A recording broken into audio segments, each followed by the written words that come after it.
الحمدللہ رب العالمین والصلاة والسلام علی خیر خلق محمد وآلہ وصحبہ اجمعین اما بعد فاعوذ باللہ من الشیطان الرجیم بسم اللہ الرحمن الرحیم وَإِذْ قَتَلْتُمْ نَفْسًا فَادَّارَأْتُمْ فِيهَا وَاللَّهُ مُخْرِجٌ مَا كُنْتُمْ تَكْتُمُونَ صدق اللہ العظیم۔ کل کے سبق میں بنی اسرائیل کی وہ خباثت کہ جب اللہ کا حکم ہوا گائے کو ذبح کرے اور انہوں نے گائے میں تعویلات شروع کر دی اور اپنے اوپر سختی کی، اللہ نے بھی سختی فرمائی ان پر، تو وہ قتل کا واقعہ آج کے سبق میں ذکر کیا جاتا ہے۔ واقعہ تو کل ہم نے ذکر کیا تھا کہ ایک مالدار شخص کو ان کے رشتہ داروں نے مال کے لیے قتل کیا تھا اور لاش اٹھا کر دوسروں کے گھروں کے سامنے دوسرے علاقے میں ڈال دی تاکہ الزام ان پر آ جائے اور ہمارا قتل کرنا ظاہر نہ ہو، اور ہم اس طرح جو ہے نا الزام سے اور قتل کے جرم سے بھی بچ جائیں اور میراث بھی حاصل کر سکے، کیونکہ وہ لا ولد تھا۔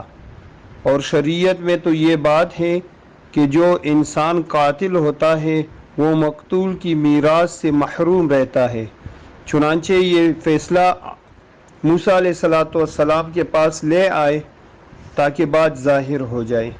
اللہ کا حکم ہوا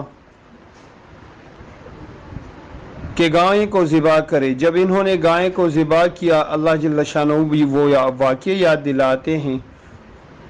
بسم اللہ الرحمن الرحیم۔ وَإِذْ، اور یاد کیجئے اس وقت کو، قتلتم نفسا، جب تم نے قتل کیا ایک بندے کو، فَادَّارَأْتُمْ فِيهَا، اور ایک دوسرے پر ڈال رہے تھے اس کا الزام، یعنی الزام تراشی کر رہے تھے۔ فَادَّارَأْتُمْ تدارا سے ہے، جس کے معنی ہے کہ اس نے قتل کیا وہ کہتے ہیں اس نے قتل کیا، وہ کہتے ہیں اس نے قتل کیا، اس نے قتل کیا۔ فَادَّارَأْتُمْ فِيهَا، الزام تراشی کی ایک دوسرے کو۔ واللہ، اللہ جل شانہ، مخرج ما کنتم تکتمون، وہ نکالنے والے ہیں جو تم چھپانے والے ہو، یعنی جو تم قتل کو چھپا رہے ہو اللہ اس کو ظاہر کریں گے۔ ایک بندے کو ناحق قتل کرنا ایسے ہے پوری کائنات کی انسانیت کو قتل کرنے کے برابر ہے۔ جس میں آتا ہے کہ قتل کرنا کبیرہ گناہ ہے۔ لزوال الدنیا احون علی اللہ تعالی من قتل رجل مومن، دنیا کا تباہ ہو جانا اللہ کے ہاں آسان ہے بنسبت ایک مومن آدمی کے ناحق قتل ہونے سے جو اللہ اللہ کرتا ہے۔ تو ایسے ایمان والوں کو قتل کرنا بہت ہی بڑا جرم ہے۔ آج کے زمانے میں تو اللہ میں معاف کرے، ہر جگہ قتل و قتال ہی ہو رہے ہیں۔ قرب قیامت کی نشانیاں ہے کہ کسی کو پتہ بھی نہیں چلے گا کہ میں قتل کیوں کر رہا ہوں، اور مقتول کو پتہ نہیں چلے گا کہ میں قتل کیوں ہو رہا ہوں۔ مساجد میں بم بلاسٹنگ ہو رہے ہیں، بازاروں میں بم بلاسٹنگ ہو رہے ہیں، مساجد پر حملے ہو رہے ہیں، کسی کو کس جرم کی پاداش میں، کسی کو کس فتنے کی پاداش میں، کسی کو کس تنظیم کی وجہ سے ایک دوسرے کو قتل کیا جا رہا ہے۔ مسلمانوں کو ہی قتل کیا جا رہا ہے، ہر طرف سے مسلمانوں کو پیٹا جا رہا ہے، اور یہ انتہائی بہت ہی بڑا ظلم ہے۔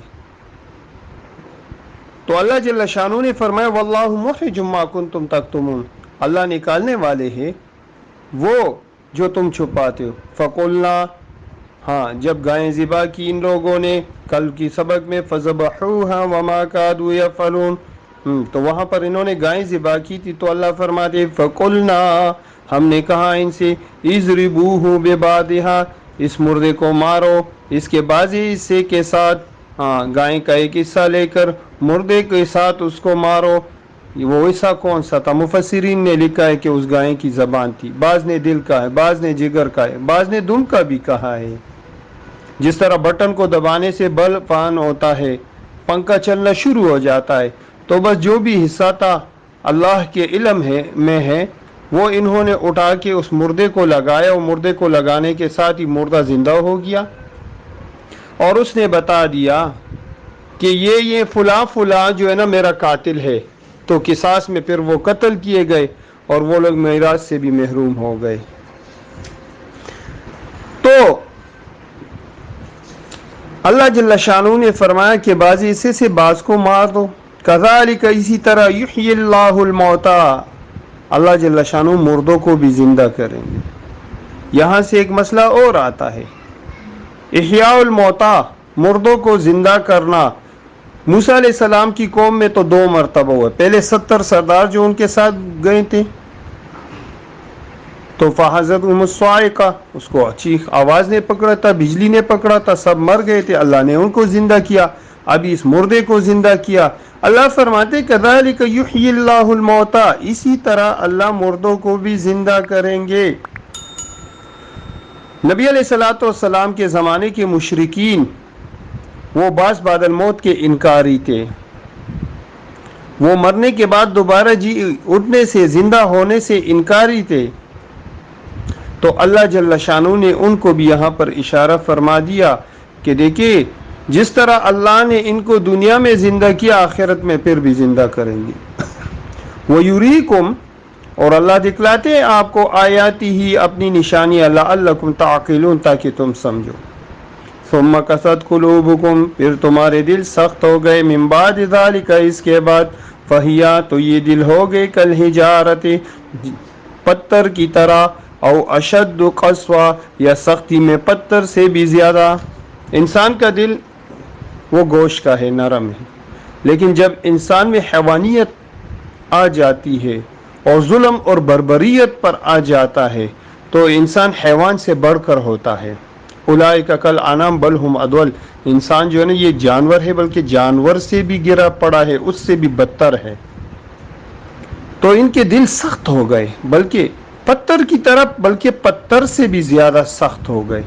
اور اللہ پھر فرماتے کہ پتھروں میں سے آپ کو 3 صفات بیان کریں، وَإِنَّ مِنَ الْحِجَارَةِ، اور بے شک پتھروں میں سے تو بعض پتھر ایسے، لَمَا يَتَفَجَّرُ مِنْهُ الْأَنْهَارُ، کہ جس سے جو ہے نا نہریں، چشمے پھوٹتی ہیں، بہتی ہیں۔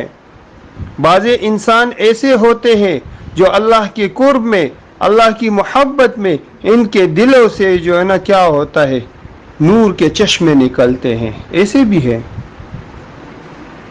انبیاء کے قلوب سے نور کے چشمے بہتے ہیں۔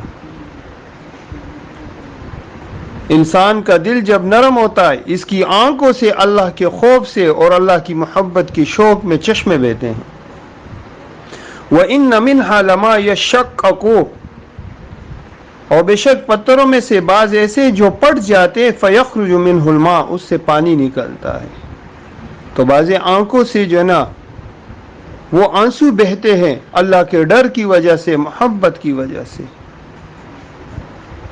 وَإِنَّ مِنْهَا، بے شک بعض ان میں سے پتھروں میں سے ایسے، لَمَا يَحْبِطُ مِنْ خَشْيَةِ اللَّهِ، جو اللہ کے خوف سے، اللہ کے ڈر کی وجہ سے گر پڑتے ہیں۔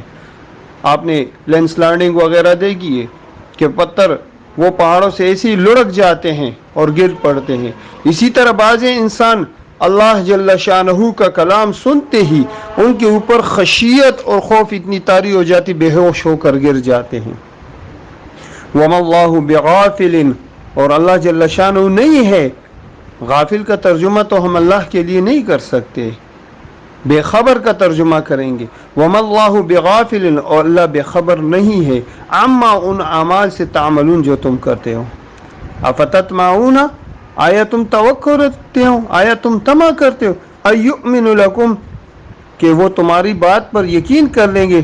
وَقَدْ كَانَ فَرِيقٌ مِّنْهُمْ، اور تحقیق ایک جماعت ان میں سے، يَسْمَعُونَ كَلَامَ اللَّهِ، اللہ کے کلام کو سنتی ہے، ثُمَّ يُحَرِّفُونَ، پھر وہ اللہ کے کلام کو بدل دیتے ہیں، من بعد ما عقلوہ، اس کو سمجھنے کے بعد، وَهُمْ يَعْلَمُونَ، اور وہ جانتے ہیں۔ مطلب کیا ہے، اللہ کے کلام کو جو ہے نا وہ لوگ سن لے، تورات میں نبی علیہ الصلوۃ والسلام کی نشانیاں دیکھ لی، اس کو چینج کر دی، اس دین کی حقانیت ان کو معلوم ہے، اس کو تبدیل کرتے ہیں، سمجھنے کے بعد بھی، وَهُمْ يَعْلَمُونَ، اور وہ جانتے ہیں کہ یہ حق ہے، لیکن پھر بھی اس میں تبدیلی کرتے ہیں۔ وَإِذَا لَقُوا الَّذِينَ آمَنُوا، اور جب یہ ایمان والوں سے ملتے، قَالُوا آمَنَّا، کہتے ہیں کہ ہم ایمان لائے۔ وَإِذَا خَلَا بَعْضُهُمْ إِلَىٰ بَعْضٍ، اور جب یہ بعض کی طرف یکسو ہوتے جب مطلب یہ ہے کہ جب یہ اپنے بڑوں کی طرف جاتے ہیں، چھوٹے چلے جب اپنے بڑے رئیسوں کے پاس جاتے ہیں، قالو تو وہ بڑے ان سے کہتے ہیں اتحدثونہم آیا تم بیان کرتے ہو ان سے بما فتح اللہ علیکم وہ چیز جو اللہ نے ظاہر کی تم پر، یعنی اسلام کی حقانیت تم ان کو بتا کہ تمہارا دین حق ہے، ہماری کتابوں میں ہے، تمہارا نبی برحق ہے، ان کی نشانیاں ہماری کتابوں میں، تو تم یہ باتیں کیوں مسلمانوں سے بیان کرتے ہو؟ لیحاجوکم بہ عند ربکم تاکہ وہ جھگڑے تمہارے ساتھ اللہ کے بارگاہ میں، یہ قیامت کے دن تمہارے اوپر حجت تام کریں۔ افلا تعقلون آیا تم نہیں سمجھتے؟ تو یہ جو نا بڑے والے جا کے چھوٹوں کو سمجھاتے ہیں۔ آج کے زمانے میں بھی کوئی اچھا کام کرنے لگے نا تو بڑے شیطان اس کو پھر بعد میں سمجھا دیتے تو وہ یو ٹرن لے لیتا ہے، اپنی بات سے مکر جاتا ہے، ایسے ہوتا ہے۔ اولا یعلمون آیا وہ نہیں جانتے ان اللہ یعلم کہ اللہ جل شانہ جانتے ہیں ما یسرون جو وہ چھپاتے ہیں، وما یعلنون اور جو وہ ظاہر کرتے ہیں، اللہ سب کچھ جانتے ہیں۔ ومنہم اور بعض ان میں سے امیون وہ ان پڑھ ہیں، لا یعلمون الکتاب وہ کتاب کو نہیں جانتے، الا مگر وہ کیا ہے ان کی مگر امانیہ ان کی جو نا صرف تمنائیں ہیں، ہاں ان کی جو نا سوچ ہے تمنائیں، وَإِنْهُمْ إِلَّا يَظُنُّونَ اور نہیں ہے وہ لوگ مگر صرف تخمینے لگانے والے ہیں، گمانے کرنے والے ہیں۔ تو یہ ان کی خباثت یہاں تک ذکر کی گئی، انشاءاللہ اللہ نے چاہا تو کل آگے بھی پڑھیں گے۔ سبحان اللہ بحمدہ، سبحانک اللہم اشہد ان لا الہ الا انت نستغفرک ونتوب الیک۔ سبحان ربک رب العزۃ عما یصفون وسلام علی المرسلین والحمد للہ رب العالمین۔